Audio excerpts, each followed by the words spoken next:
नमस्कार मित्रांनो, स्वागत आहे तुमचं सक्सेस वे के या यूट्यूब चॅनलवर। आणि आजचा आपला विषय असणार आहे भारतातील महत्त्वाची मंदिरं। तर मित्रांनो, आजच्या व्हिडिओमध्ये आपण भारतातील सर्व मंदिरांविषयी चर्चा करणार आहोत। मंदिरांविषयी जवळजवळ सर्वच परीक्षेमध्ये प्रश्न विचारले जातात। तुम्हाला माहिती असेल, भारतात खूप सारे मंदिर आहेत, प्रत्येक शहरामध्ये मंदिर आहेत। आणि आजच्या व्हिडिओमध्ये आपण परीक्षेच्या दृष्टिकोनातून जे मंदिरं महत्त्वाचे आहेत त्यांच्याविषयी चर्चा करणार आहोत। आजपर्यंत जेवढ्याही परीक्षेमध्ये मंदिराविषयी जे काही प्रश्न आले असतील ते आपण या व्हिडिओमध्ये आज डिस्कस करणार आहोत। तर मित्रांनो, व्हिडिओ बघण्यासाठी रिकाम्या हाताने बसला असाल तर जवळ एक वही आणि एक पेन घ्या, जेणेकरून तुम्हाला भारतातील महत्त्वाची मंदिरं नोंद करून घेता येतील। आणि शेवटी मी तुम्हाला एक खास प्रश्न विचारणार आहे, त्या प्रश्नाचं उत्तर तुम्हाला कमेंट बॉक्समध्ये द्यायचं आहे। चला तर मग मित्रांनो, व्हिडिओला सुरुवात करूया। तर मित्रांनो, जेव्हा पण तुम्ही मंदिराविषयी वाचता तेव्हा तुम्हाला सर्वात अगोदर मंदिराच्या स्ट्रक्चरविषयी म्हणजेच त्या मंदिराच्या शैलीविषयी किंवा स्थापत्यविषयी वाचायचं आहे। तर आपल्या भारतामध्ये 3 प्रकारच्या शैली आढळतात। पहिली तर आहे नागर शैली, दुसरी आहे वेसर शैली आणि तिसरी आहे द्रविड शैली। आता बघा, ह्या ज्या शैली आहेत या काय असतात, तर मंदिराचे जे बांधकाम असते, मंदिराची बनावट असते त्यालाच म्हणतात शैली। आता बघा, आपल्या भारतामध्ये उत्तरेकडील मंदिरं आणि दक्षिणेकडील मंदिरं तुम्हाला टोटली वेगळी दिसतील, म्हणजे त्यांचं स्ट्रक्चर जे आहे, त्यांची बनावट एकदम वेगळी आहे। आणि या मंदिराची अशी जी बनावट आहे त्याच्या आधारावर 3 शैली आहेत। पहिली तर कोणती आहे, नागर शैली, दुसरी आहे वेसर शैली आणि तिसरी आहे द्रविड शैली। तर बघा मित्रांनो, ही जी नागर शैली आहे ही आपल्याला उत्तर भारतामध्ये पाहायला मिळेल। उत्तर भारतामध्ये जेवढेही मंदिरं आहेत ते मंदिरं नागर शैलीने बनलेली आहेत। आणि हे 3 नंबरची जी आहे द्रविड शैली ही आपल्याला दक्षिण भारतामध्ये पाहायला मिळेल, म्हणजे दक्षिण भारतामध्ये जेवढेही मंदिरं आहेत त्या मंदिराची शैली आहे द्रविड शैली। आता मित्रांनो, ही जी 2 नंबरची शैली आहे वेसर शैली, ही काय असते तर नागर शैली आणि द्रविड शैली या 2 शैलींची मिळून बनलेली असते ही वेसर शैली। तर मित्रांनो, या वेसर शैलीची उदाहरणं म्हणजेच मंदिरं आपल्याला कुठं पाहायला मिळतील, तर विंध्याचलच्या ज्या पर्वतरांगा आहेत त्या पर्वतरांगांपासून ते कृष्णा नदीपर्यंतच्या सर्व मंदिरांची शैली ही वेसर शैली आहे। आता इमेजमध्ये बघा मित्रांनो, हे एक नागर शैलीचं उदाहरण आहे। यामध्ये काय असतं की सर्वात खाली एक वट्टा असतो आणि त्याच्यावर एक वट्टा असतो आणि त्याच्यानंतर एक शिखर असतं। आणि मित्रांनो, लक्षात ठेवा की उत्तर भारतातील जेवढे काही नागर शैलीने बनलेले मंदिर आहेत त्या मंदिराच्या आतमध्ये असते मूर्ती, म्हणजे देवाची जी मूर्ती आहे ते मंदिराच्या आतमध्ये असते। आणि एक उत्तर भारतातील मंदिराविषयी महत्त्वाची गोष्ट म्हणजे उत्तर भारतातील जेवढे काही मंदिर आहेत नागर शैलीने बनलेले त्या कोणत्याही मंदिराला बॉर्डर नसतं। आणि आपल्या जर दक्षिण भारतातील मंदिराला पाहिलं तर प्रत्येक मंदिराला बॉर्डर असते। हाच आहे महत्त्वाचा डिफरन्स। आता मित्रांनो, हे सगळं काही तुम्हाला परीक्षेमध्ये विचारलं जाणार नाही, परंतु एक बेसिक नॉलेज म्हणून तुम्हाला माहिती असणं आवश्यक आहे। परीक्षेमध्ये तुम्हाला फक्त या 3 प्रकारच्या शैलीच आढळतील, म्हणजे एखाद्या मंदिराचं उदाहरण जर दिलं तर या तिन्हीपैकी कोणती शैली आहे ते तुम्हाला ओळखायचं असतं। आता मी तुम्हाला भारताच्या मॅपमध्ये समजावून सांगण्याचा प्रयत्न करतो। हा बघा आपल्या भारताचा नकाशा आहे। यामध्ये बघा उत्तर भारत जो आहे, उत्तर भारताचा जेवढा काही भाग आहे त्यामध्ये नागर शैलीची उदाहरणं आपल्याला आढळतील। आणि हा जो दक्षिण भाग आहे तो सर्वात खालचा भारताचा जो दक्षिण भाग आहे यामध्ये तुम्हाला द्रविड शैलीची उदाहरणं आढळतील। आणि या जे विंध्याचल पर्वतरांगा आहेत या पर्वतरांगांपासून ते या कृष्णा नदीपर्यंत, या ठिकाणी हे कृष्णा नदी, या कृष्णा नदीपर्यंतची जेवढे काही उदाहरणं आहेत हे तुम्हाला वेसर शैलीने बनलेले आढळतील। तर मित्रांनो, कोणकोणत्या शैलीने बनलेली कोणकोणते मंदिरं आहेत आणि त्या कुठं आढळतात हे तुम्हाला मॅपनुसार समजले असेल असे मी गृहीत धरतो आणि पुढच्या पार्टकडे वळतो। तर मित्रांनो, आपण सुरू करूया भारतातील काही महत्त्वाची मंदिरे। सर्वप्रथम पाहूया महाराष्ट्राविषयी। तर मित्रांनो, मॅपमध्ये बघा हे आहे महाराष्ट्र। महाराष्ट्राची राजधानी काय आहे, मुंबई। तर मित्रांनो, महाराष्ट्रामध्ये काही महत्त्वाचे मंदिर आहेत ते आपण पाहूया। शनी शिंगणापूर मंदिर, सिद्धिविनायक मंदिर, श्री साईबाबा मंदिर, घृणेश्वर मंदिर, त्र्यंबकेश्वर मंदिर आणि भीमाशंकर मंदिर। आणि मित्रांनो, हे जे घृणेश्वर मंदिर, त्र्यंबकेश्वर मंदिर आणि भीमाशंकर मंदिर हे जे 3 आहेत ते ज्योतिर्लिंग आहेत। भारतामध्ये 12 प्रकारचे जे ज्योतिर्लिंग आहेत त्यापैकीच हे 3 आहेत, घृणेश्वर, त्र्यंबकेश्वर आणि भीमाशंकर। आणि मित्रांनो, हे सर्वच्या सर्व मंदिरं महत्त्वाची आहेत, परीक्षेमध्ये विचारू शकतात, तर तुम्ही एका ठिकाणी नोंद करून घ्या। तर मित्रांनो, महाराष्ट्राचं नाव आलं आहे तर महाराष्ट्रामध्ये काही महत्त्वाचे राष्ट्रीय उद्यान आहेत ते आपण पाहूया। संजय गांधी राष्ट्रीय उद्यान, नवेगाव राष्ट्रीय उद्यान, ताडोबा राष्ट्रीय उद्यान आणि पेंच राष्ट्रीय उद्यान। आणि मित्रांनो, हे जे पेंच राष्ट्रीय उद्यान आहे ते महाराष्ट्र आणि मध्य प्रदेश या दोन्ही राज्यांमध्ये पसरलेले आहे। आणि ताडोबा राष्ट्रीय उद्यान जे आहे ते ताडोबा राष्ट्रीय उद्यान महाराष्ट्रातील पहिले म्हणजेच 1955 या साली स्थापन झालेले पहिले राष्ट्रीय उद्यान आहे आणि ते चंद्रपूर या जिल्ह्यामध्ये आहे।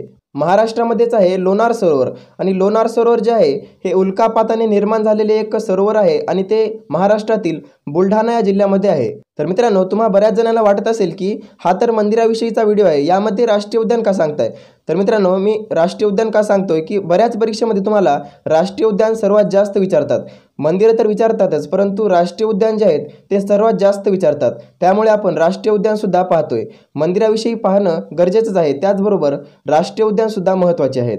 चला तर मग वळूया पुढच्या राज्याकडे। तर मित्रांनो, पुढचं राज्य असणार आहे आपलं उत्तराखंड। उत्तराखंडमध्ये कोणकोणती मंदिरं महत्त्वाची आहेत? तर पहिलं तर आहे केदारनाथ आणि दुसरं आहे बद्रीनाथ। हे दोन महत्त्वाची मंदिरं आहेत या उत्तराखंड राज्यामध्ये। तर मित्रांनो, तुम्ही छोटा चारधाम आणि मोठा चारधाम याविषयी ऐकलं असेल। तर छोटा चारधाम म्हणजे काय की गंगोत्री, यमुनोत्री, केदारनाथ आणि बद्रीनाथ या 4 ठिकाणी गेल्याच्या नंतर छोटा चारधाम झाला असे म्हणतात। आणि मोठा चारधाम म्हणजे काय की पुरी, रामेश्वरम, द्वारका आणि बद्रीनाथ या 4 ठिकाणी गेल्याच्या नंतर मोठा चारधाम झाला असे म्हणतात। तर बघा, आपल्याकडे जेवढे काही वृद्ध लोक आहेत त्या वृद्ध लोकांना असं वाटतं की जेव्हा आपण या गंगोत्री, यमुनोत्री, केदारनाथ आणि बद्रीनाथ या 4 ठिकाणी जातो तेव्हा आपण छोटा चारधाम प्रवास केला असं त्यांना वाटतं। आणि दुसरं जेव्हा पुरी, रामेश्वरम, द्वारका आणि बद्रीनाथ या 4 ठिकाणी जातो त्यावेळेस त्यांना असं वाटतं की मोठा चारधाम आपण प्रवास केला। तर मित्रांनो, ही तर होती आपली महत्त्वाची मंदिरं उत्तराखंडमधील। आणि उत्तराखंडमध्येच महत्त्वाचं म्हणजेच जिम कॉर्बेट राष्ट्रीय उद्यान आहे। आणि हे जे जिम कॉर्बेट राष्ट्रीय उद्यान आहे ते भारतातील प्रथम म्हणजेच 1936 या साली स्थापन झालेले भारतातील सर्वात जुने राष्ट्रीय उद्यान आहे। आता मित्रांनो, हे जे जिम कॉर्बेट राष्ट्रीय उद्यान आहे याचं जुनं नाव काय होतं? तर जुनं नाव होतं हॅली राष्ट्रीय उद्यान। काय होतं? हॅली राष्ट्रीय उद्यान। चला तर मग पुढच्या राज्याकडे वळूया। तर आता आपण पाहणार आहोत तामिळनाडूमधील काही महत्त्वाची मंदिरं। मित्रांनो, हे जे मंदिरं आहेत ते सर्वात महत्त्वाचे आहेत। आणि का आहेत? तर तामिळनाडूमधील जेवढे मंदिरं आहेत परीक्षेला विचारू शकतात। तर पहिलं आहे महाबलीपुरम मंदिर, दुसरं आहे रंगनाथ स्वामी मंदिर आणि तिसरं आहे मीनाक्षी मंदिर, चौथं आहे अरुणाचलेश्वर मंदिर आणि पाचवं आहे बृहदेश्वर मंदिर। आणि मित्रांनो, हे जे 5 प्रकारचे मंदिर आहेत हे सतत परीक्षेला विचारले जातात। म्हणून तामिळनाडूमधील जेवढे काही मंदिरं आहेत ते परीक्षेच्या दृष्टिकोनातून अतिशय महत्त्वाचे आहेत।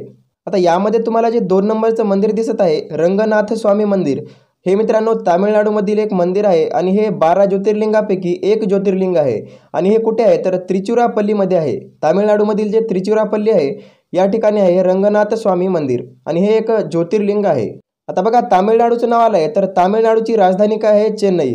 आणि मित्रांनो, तामिळनाडू हे मत्स्य उत्पादनामध्ये भारतामध्ये प्रथम आहे। अगोदर कोण होतं? तर अगोदर गुजरात हे प्रथम होतं। तर आता मत्स्य व्यवसायामध्ये म्हणजेच मत्स्य उत्पादनामध्ये तामिळनाडू हे राज्य प्रथम आले आहे। चला तर मग पुढच्या राज्याकडे वळूया। आता आपलं पुढील राज्य आहे केरळ। तर मॅपमध्ये बघा, हे आहे केरळ। केरळची राजधानी काय आहे? तिरुवनंतपुरम। आता आपण केरळमधील काही महत्त्वाचे मंदिरं पाहूया। पहिलं आहे पद्मनाभस्वामी मंदिर आणि हे जे पद्मनाभस्वामी मंदिर आहे ते केरळची राजधानी तिरुवनंतपुरममध्ये आहे। दुसरं आहे गुरुवयूर मंदिर, तिसरं आहे वड्डकुनाथ मंदिर आणि चौथं आहे श्री अय्यप्पा मंदिर, यालाच आपण शबरीमाला मंदिर सुद्धा म्हणतो। आणि मित्रांनो, हे जे शबरीमाला मंदिर आहे हे तुम्हाला माहीतच असेल की केरळमध्ये जे श्री अय्यप्पा मंदिर आहे यालाच शबरीमाला मंदिर म्हणतात।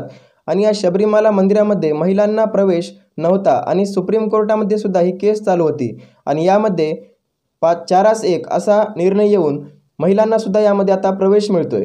तर हे जे शबरीमाला मंदिर आहे हे खूप चर्चेमध्ये होतं, हे तुम्हाला माहिती असणं आवश्यकच आहे आणि हे खूप महत्त्वाचं सुद्धा आहे।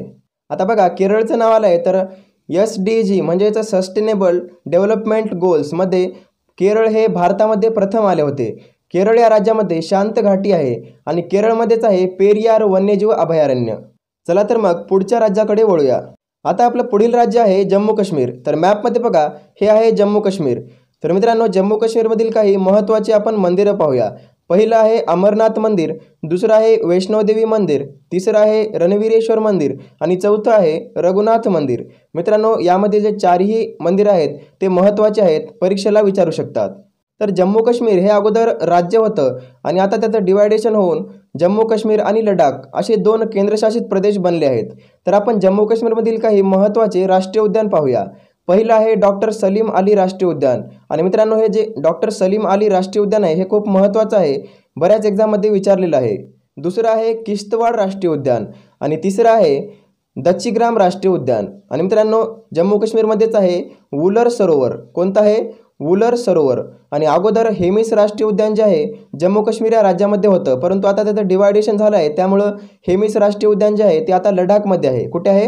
लडाखमध्ये. तुम्हाला जुन्या पुस्तकामध्ये हेमिस राष्ट्रीय उद्यान जम्मू काश्मीरमध्ये आहे असं लिहिलेलं दिसेल, परंतु ते चूक आहे आणि आता याचं डिवायडेशन झाल्यामुळे हेमिस राष्ट्रीय उद्यान लडाखमध्ये गेलं आहे. चला तर मग पुढच्या राज्याकडे वळूया. आता पुढील राज्य आहे आपल्या महाराष्ट्राच्या शेजारील राज्य आहे गुजरात. तर मित्रांनो मॅपमध्ये बघा, हे आहे गुजरात. गुजरातची राजधानी काय आहे? गांधीनगर. आता आपण गुजरातमधील काही महत्त्वाचे मंदिरं पाहूया. पहिलं तर आहे सोमनाथ मंदिर, दुसरं आहे नागेश्वर मंदिर, तिसरं आहे द्वारकाधीश मंदिर. आणि मित्रांनो हे जे सोमनाथ मंदिर आहे ते एक ज्योतिर्लिंग आहे. भारतामध्ये 12 जे ज्योतिर्लिंग आहेत त्यापैकी एक आहे हे सोमनाथ मंदिर. आणि मित्रांनो हे जे सोमनाथ मंदिर आहे ते गुजरात या राज्याच्या गिरी सोमना या जिल्ह्यामध्ये स्थित आहे. आणि गिरीचं नाव आलं मित्रांनो तर तुम्हाला एक महत्त्वाचं राष्ट्रीय उद्यान माहिती असायला हवं. गिरी राष्ट्रीय उद्यान हे कुठे आहे? तर गुजरातमध्येच आहे गिरी राष्ट्रीय उद्यान. आणि हे कशासाठी प्रसिद्ध आहे? तर आशियाई सिंहासाठी प्रसिद्ध आहे गिरी राष्ट्रीय उद्यान. चला तर मग पुढच्या राज्याकडे वळूया. आता आपलं पुढील राज्य असणार आहे राजस्थान. तर मित्रांनो राजस्थान हे आपल्या भारतामधील क्षेत्रफळाच्या दृष्टीने सर्वात मोठे राज्य आहे. तर बघा राजस्थान मॅपमध्ये बघा, हे आहे राजस्थान. राजस्थानची राजधानी काय आहे? जयपूर.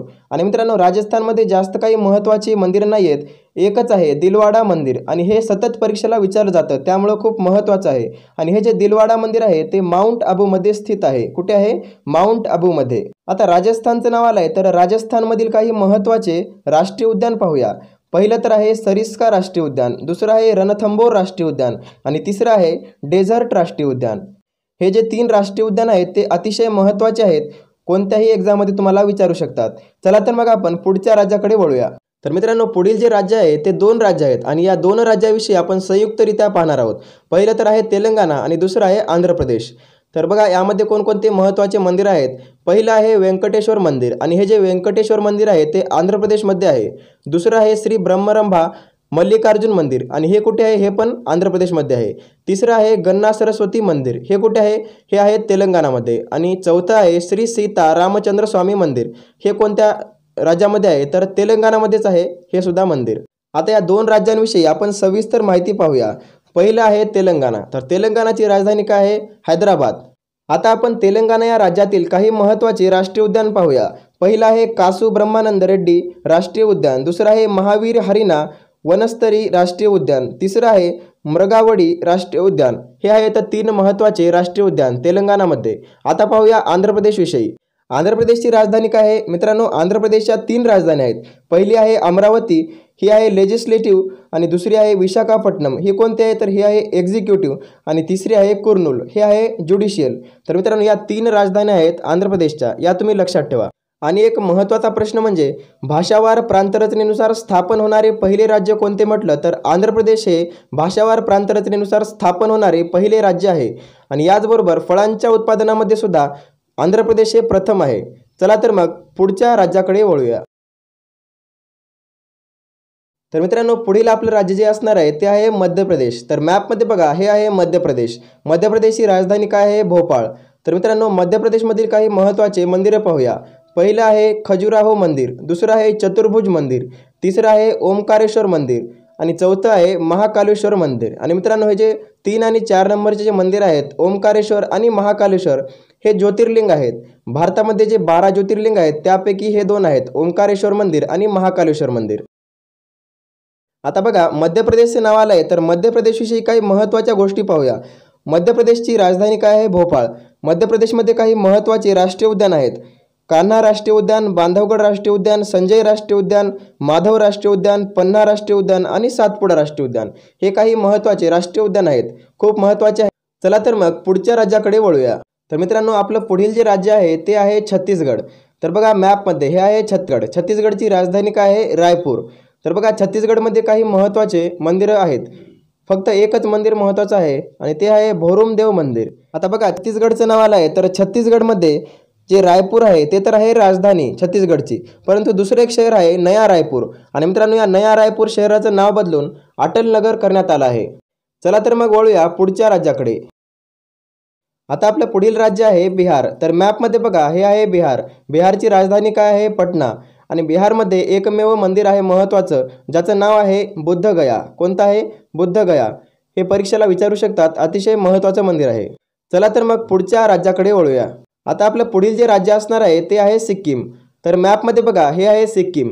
सिक्कीममध्ये काही महत्त्वाचे मंदिर आहेत, त्यापैकी एकच मंदिर आहे महत्त्वाचं. ते कोणतं आहे? तर किरातेश्वर मंदिर. तुम्हाला इमेजमध्ये जे दिसत आहे तेच आहे किरातेश्वर मंदिर आणि ते सिक्कीम या राज्यामध्ये आहे. आणि हे एकमेव असे मंदिर आहे सिक्कीममधील जे परीक्षेला विचारू शकतात. अतिशय महत्त्वाचं आहे, वहीमध्ये नोट डाऊन करून घ्या. चला तर मग पुढच्या राज्याकडे वळूया. पुढील राज्य आहे आसाम. तर बघा मॅपमध्ये बघा, हे आहे आसाम. आसामची राजधानी काय आहे? दिसपूर. आणि आसाममध्ये सुद्धा एकच महत्त्वाचं मंदिर आहे, ज्याचं नाव आहे कामाख्या मंदिर आणि हे परीक्षेला विचारू शकतात. तर इमेजमध्ये तुम्हाला जे दिसत आहे तेच आहे कामाख्या मंदिर आणि हे आसाममध्ये आहे. तर बघा आसामचं नाव आलं आहे. तर आसाममध्ये कोणकोणते राष्ट्रीय उद्यान महत्त्वाचे आहेत? आसाममध्ये सर्वात महत्त्वाचे राष्ट्रीय उद्यान आहे काझीरंगा राष्ट्रीय उद्यान. आणि काझीरंगा राष्ट्रीय उद्यान कशासाठी प्रसिद्ध आहे? तर एक सिंगवाला जो गेंडा असतो त्यासाठी प्रसिद्ध आहे काझीरंगा राष्ट्रीय उद्यान. दुसरं एक आहे मानस राष्ट्रीय उद्यान, परंतु हे परीक्षेला जास्त विचारत नाहीत. काझीरंगा राष्ट्रीय उद्यान अतिशय महत्त्वाचे आहे. चला तर मग पुढच्या राज्याकडे वळूया. पुढील राज्य आहे अरुणाचल प्रदेश. तर बघा मॅपमध्ये हे आहे अरुणाचल प्रदेश. अरुणाचल प्रदेशची राजधानी काय आहे? इटानगर. आणि मित्रांनो अरुणाचल प्रदेशमध्ये सुद्धा एकच महत्त्वाचं मंदिर आहे, ज्याचं नाव आहे मल्लिनाथन मंदिर. आणि तुम्हाला इमेजमध्ये दिसत असेल, हे आहे मल्लिनाथन मंदिर आणि हे एकमेव महत्त्वाचे मंदिर आहे अरुणाचल प्रदेश या राज्यामध्ये. आणि हे सुद्धा परीक्षेला विचारू शकतात. तर तुम्हाला या एकमेव मंदिराचं नाव लक्षात ठेवायचं आहे. चला तर मग पुढच्या राज्याकडे वळूया. आता पश्चिम बंगालविषयी पाहूया. तर मॅपमध्ये बघा, हे आहे पश्चिम बंगाल. पश्चिम बंगालची राजधानी काय आहे? कोलकाता. आणि कोलकातापासून एक प्रश्न निर्माण होतो की कोलकाता कोणत्या नदीच्या किनारी आहे? तर कोलकाता आहे हुगळी नदीच्या किनारी. कोणत्या? हुगळी. आणि मित्रांनो पश्चिम बंगाल या राज्यामध्ये सुद्धा एकच महत्त्वाचं मंदिर आहे आणि ते आहे दक्षिणेश्वर काली मंदिर. कोणतं आहे? दक्षिणेश्वर काली मंदिर. इमेजमध्ये बघा, हे आहे दक्षिणेश्वर काली मंदिर आणि हे पश्चिम बंगाल या राज्यामध्ये आहे. चला तर मित्रांनो पुढच्या राज्याकडे वळूया. आता आपण कर्नाटक याविषयी पाहूया. तर बघा मॅपमध्ये हे आहे कर्नाटक. कर्नाटकची राजधानी काय आहे? बेंगलोर. आणि कर्नाटकमध्ये कोणकोणते महत्त्वाचे मंदिर आहेत? तर पहिलं आहे मृदेश्वर मंदिर, दुसरं आहे श्री मुकंबिका मंदिर, तिसरं आहे श्रृंगेरी मंदिर, चौथं आहे विरूपाक्ष मंदिर. आणि मित्रांनो हे जे विरूपाक्ष मंदिर आहे ते अतिशय महत्त्वाचं आहे. आणि महत्त्वाचं का आहे? तर हे जे विरूपाक्ष मंदिर आहे ते महत्त्वाचे का आहे? तर सुरुवातीला आपण ज्या 3 शैली पाहिल्या होत्या, नागर शैली, वेसर शैली आणि द्रविड शैली, यामध्ये हे जे 2 नंबरची शैली होती वेसर शैली, या शैलीने बनले आहे हे विरूपाक्ष मंदिर. मित्रांनो 5व्या नंबरचं कोणतं आहे? होयसालेश्वर मंदिर. आणि 6व्या नंबरचं कोणतं आहे? तर गोमतेश्वर मंदिर. हे 6 महत्त्वाचे मंदिर आहेत कर्नाटक या राज्यामध्ये. तर तुम्ही एका ठिकाणी नोंद करून घ्या. आता कर्नाटकचं नाव आलं आहे, तर कर्नाटकमध्ये काही महत्त्वाचे राष्ट्रीय उद्यान आहेत ते आपण पाहूया. बांदीपूर राष्ट्रीय उद्यान, आंशी राष्ट्रीय उद्यान, नगरहोल राष्ट्रीय उद्यान, बनरकट्टा राष्ट्रीय उद्यान आणि कुद्रेमुख राष्ट्रीय उद्यान. हे काही महत्त्वाचे राष्ट्रीय उद्यान आहेत कर्नाटक या राज्यामध्ये. चला तर मित्रांनो पुढच्या राज्याकडे वळूया. तर आता आपण पाहूया ओडिशा या राज्याविषयी. तर बघा मॅपमध्ये हे आहे ओडिशा. ओडिशाची राजधानी काय आहे? भुवनेश्वर. आणि ओडिशामध्ये कोणकोणते मंदिरं महत्त्वाचे आहेत? तर पहिलं आहे जगन्नाथ मंदिर. हे पुरीमध्ये आहे. ओडिशामध्ये जी पुरी आहे त्या पुरीमध्ये आहे जगन्नाथ मंदिर. दुसरं आहे राजाराणी मंदिर. तिसरं आहे मुक्तेश्वर मंदिर. चौथं आहे लिंगराज मंदिर. पाचवं आहे ब्रह्मेश्वर मंदिर. आणि 6वं आहे सूर्य मंदिर. मित्रांनो हे जे सूर्य मंदिर आहे हे कोणार्कमध्ये आहे. आणि 7वं आहे गुंडीचा मंदिर. कोणतं? गुंडीचा मंदिर. तर बघा मित्रांनो ओडिशाचं नाव आलं आहे, तर ओडिशाविषयी काही महत्त्वाच्या गोष्टी पाहूया. ओडिशा या राज्यामध्ये आहे व्हीलर द्वीप. आणि या व्हीलर द्वीपचं नाव बदलून APJ अब्दुल कलाम द्वीप करण्यात आले आहे. आणि या द्वीपवरून बऱ्याच मिसाईलचे सफलतापूर्वक परीक्षण होते. ओडिशा या राज्यामध्ये आहे सतकोशिया टायगर रिझर्व, सिमलीपाल राष्ट्रीय उद्यान, गहिरमठ वाईल्ड लाईफ सेंच्युरी आणि चिल्का सरोवर. आणि मित्रांनो हे जे चिल्का सरोवर आहे ते भारतातील सर्वात मोठे खाऱ्या पाण्याचे सरोवर आहे आणि ते ओडिशा या राज्यामध्ये आहे. तर मित्रांनो हे होती काही ओडिशाविषयी माहिती. चला तर मग पुढच्या राज्याकडे वळूया. आता पुढील राज्य कोणतं आहे? तर त्रिपुरा. मॅपमध्ये बघा हे आहे त्रिपुरा. आणि त्रिपुरामध्ये सुद्धा एकच महत्त्वाचं मंदिर आहे आणि ते कोणतं आहे? त्रिपुरेश्वर मंदिर. कोणतं? त्रिपुरेश्वर मंदिर. यालाच आपण त्रिपुरा सुंदरी मंदिर सुद्धा म्हणू शकतो. चला तर मग पुढच्या राज्याकडे वळूया. आता पुढील जे राज्य आहे ते आहे हरियाणा. तर मॅपमध्ये बघा हे आहे हरियाणा. हरियाणाची राजधानी काय आहे? चंडीगड. तर मित्रांनो हरियाणा या राज्यामध्ये सुद्धा एक महत्त्वाचे मंदिर आहे आणि त्याचं नाव काय आहे? मार्कंडेश्वर मंदिर. कोणतं आहे? मार्कंडेश्वर महादेव मंदिर. आणि हे हरियाणा या राज्यामध्ये आहे. आणि हरियाणा या राज्यामध्ये एकमेव महत्त्वाचे मंदिर आहे हे आणि याचं नाव आहे मार्कंडेश्वर महादेव मंदिर. परीक्षेला विचारू शकतात। चला तर मग पुढच्या राज्याकडे वळूया।